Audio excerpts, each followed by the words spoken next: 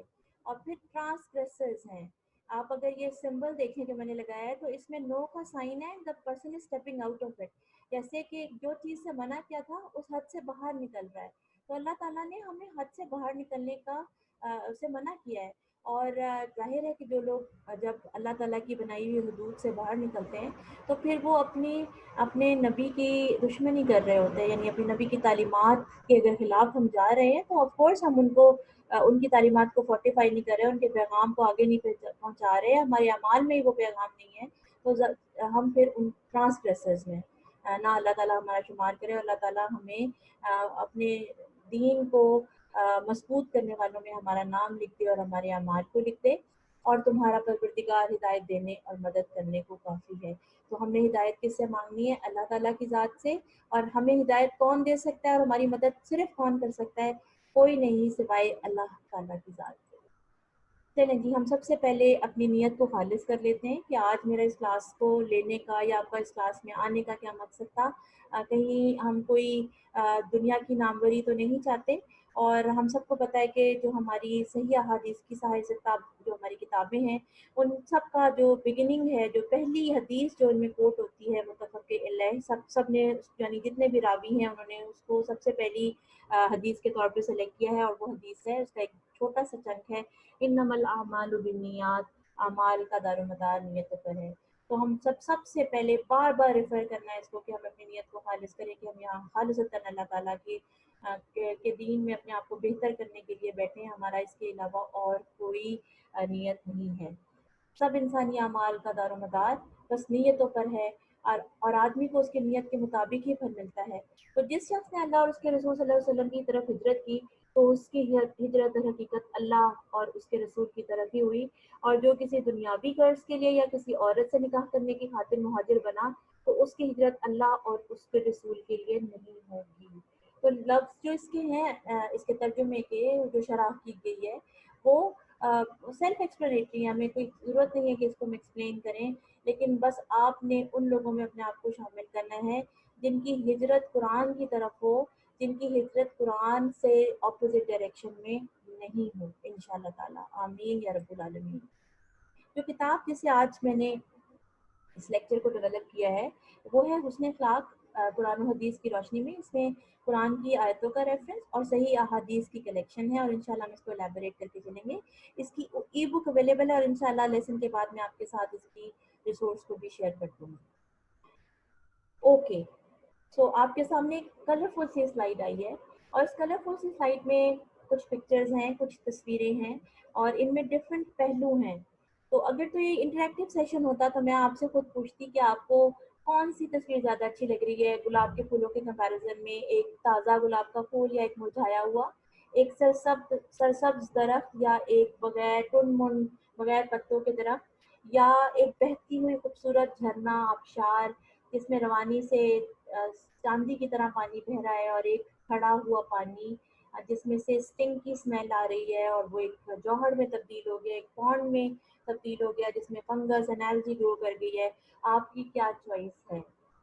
تو اگر ہم ان چیزوں کے علاوہ یہ سوچیں کہ ہم ڈیلی بیسس پر آئینہ کیوں دیکھتے ہیں، ہم شیشے کے سامنے مرر کے سامنے کیوں کھڑے ہوتے ہیں؟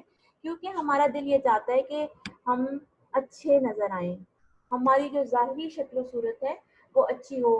اس کے لیے ایک پوری انڈسٹری ہے، starting from your clothing to your make up to your grooming to your hair tools and اس کے ساری پروڈکٹس اینڈ واٹ ناٹ۔ آپ کا جتنا انٹرسٹ ہوگا اپنے آپ کو اچھا دیکھنے میں اور دکھانے میں، اتنا زیادہ آپ کو نو ہاؤ ہوگی اس انڈسٹری کے بارے میں، لیٹسٹ ٹرینڈس کے بارے میں، اسپیشل ایکسرسائزز کے بارے میں، اپنی فزیکل فٹنس کی ٹریننگ کے بارے میں، یہ سب کچھ آپ کو زیادہ احساس ہوگا۔ جو دعا اوپر میں نے آپ کے لیے لگائی ہے، یہ دعا ہے مسنون دعا، اور یہ دعا حضرت محمد صلی اللہ علیہ وآلہ وسلم، آپ نے ہمیشہ درود پڑھنی ہے میرے ساتھ جب بھی میں نبی کریم صلی اللہ علیہ وآلہ وسلم کا نام لوں، کہ یہ دعا وہ آئینہ دیکھتے ہوئے، مرر کو دیکھتے ہوئے پڑھتے تھے۔ اب آپ خوبصورتی دیکھیے اس دعا کی۔ اٹ سیز اللہم انت حسنت خلقی فحسن خلقی، اے اللہ جیسے تو نے میری صورت اچھی بنائی، میرے اخلاق بھی اچھے کر دے۔ اب نبی کریم صلی اللہ علیہ وسلم اپنی شکل کو دیکھ کے صرف وہ خوش نہیں ہو رہے ہیں، بلکہ وہ موقع بھی نہیں وہ ضائع کر رہے ہیں، اور وہ کہہ رہے ہیں کہ اللہ تعالیٰ میری شکل جتنی حسین تو نے بنائی ہے، مجھے اچھی فزیکل کمپلیٹ فارم دی ہے، کہ اللہ تعالیٰ میرے اخلاق کو، میرے باطن کو بھی اتنا ہی اچھا کر دے جتنا میرا ظاہر ہے۔ میں بھی آپ کو لگتا ہو کہ آپ کی کوئی فیشل فیچر یا کوئی باڈی فیچر جو ہے وہ ورلڈلی اسٹینڈرڈس کے اوپر میٹ نہیں کرتا، ناک موٹی ہے، آنکھیں چھوٹی ہیں، ہونٹ بھدے ہیں، what ever, colour complexion dark ہے، لیکن اللہ تعالیٰ نے آپ کو ایک خوبصورت فارم میں بنایا ہے۔ اور یہ کمپلینٹس تو بالکل ہی ناجائز ہیں، کیونکہ ہم اپنے کریٹر خود نہیں ہیں۔ تو اگر اللہ تعالیٰ نے ہمیں ایسا بنایا ہے تو that's okay, fine with it, کیونکہ ہم نے ورلڈلی اسٹینڈرڈ میں خوبصورت صرف دیکھ کے کچھ بھی نہیں کرنا۔ اگر صرف ورلڈلی اسٹینڈرڈ امپورٹنٹ ہوتے تو حضرت بلال حبشی کی وہ ویلیو نہ ہوتی اسلام میں، جو کہ کسی اور بہت حسین انسان کی شاید نہ ہو۔ تو بات یہ ہے کہ ہمارے لیے ظاہر اگر ہم اس کو سنوارتے ہیں کہ ہم اچھے دکھیں، ہم سے اسمیل نہ آئے، ہم نے اچھے کپڑے پہنے ہو، ہم نے اچھے سے اپنے آپ کو کیری کیا ہو، تو what about our characteristics, the morals, the mannerism which we have with us، ہم نے اس کے اوپر فوکس کرنا ہے۔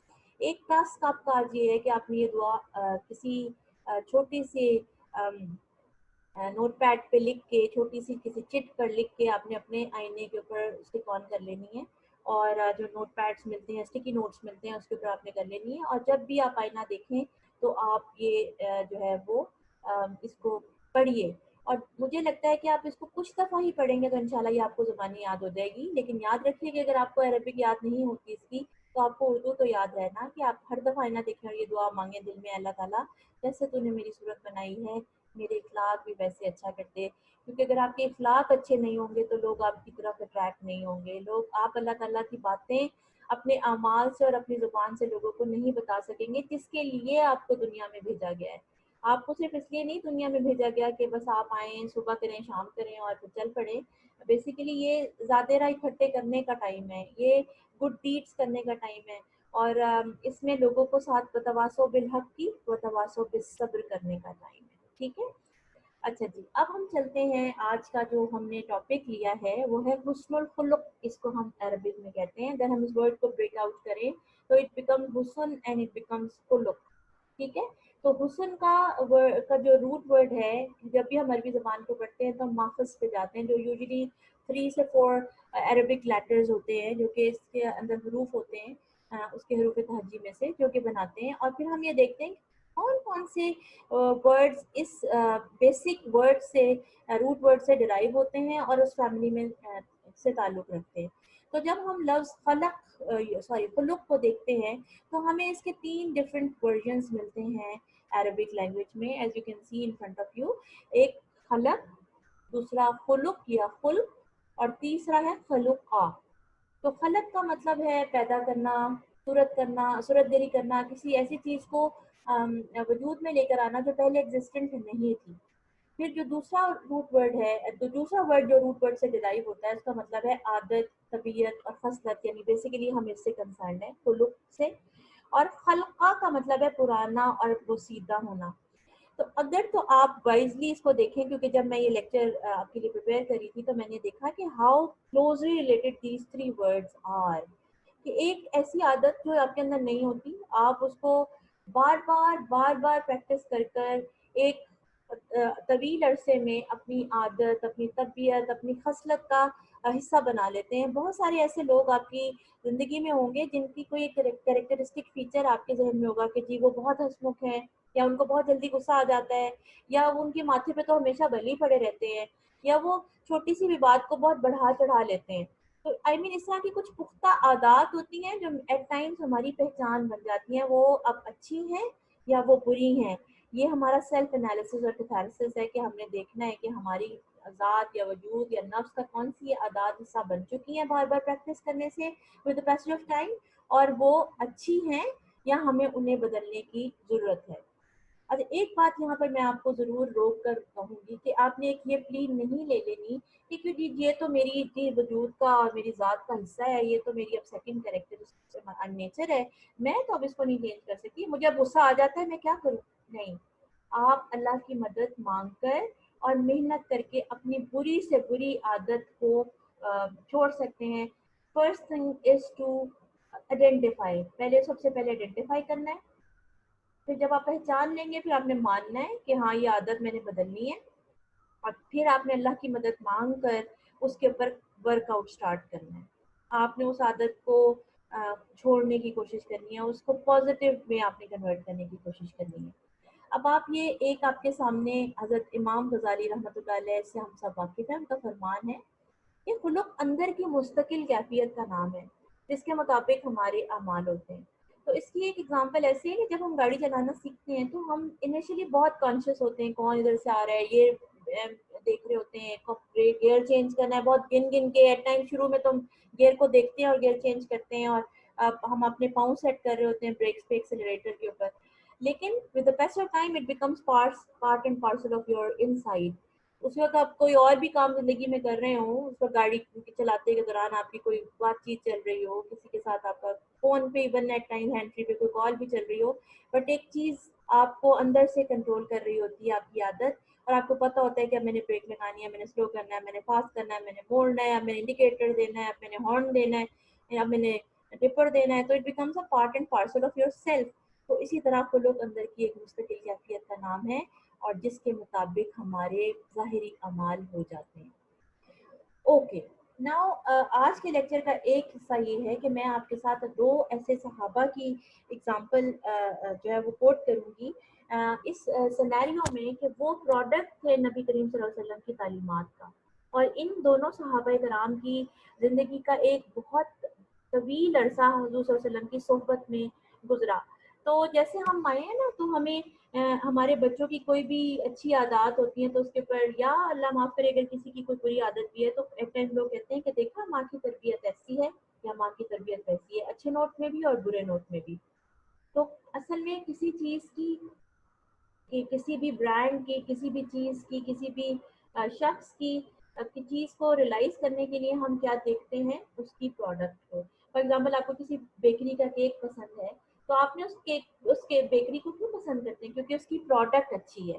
تو اب ہم نے یہ دیکھنا ہے کہ نبی کریم صلی اللہ علیہ وسلم کی پروڈکٹ کیا تھی، and the product of course ان کی تعلیمات کی، ان کے دن رات کی محنت کی، ان کے صحابہ کرام کا اخلاق تھا، ان کے صحابہ کرام کا طرز عمل تھا. اور اس میں ہم نے آج دو صحابہ کرام کی کے بارے میں مختصر ترین بات کر کے کوشش کریں گے کہ ہم اس پوائنٹ آف ویو پر دیکھیں کہ ان کا اخلاق کیسا تھا.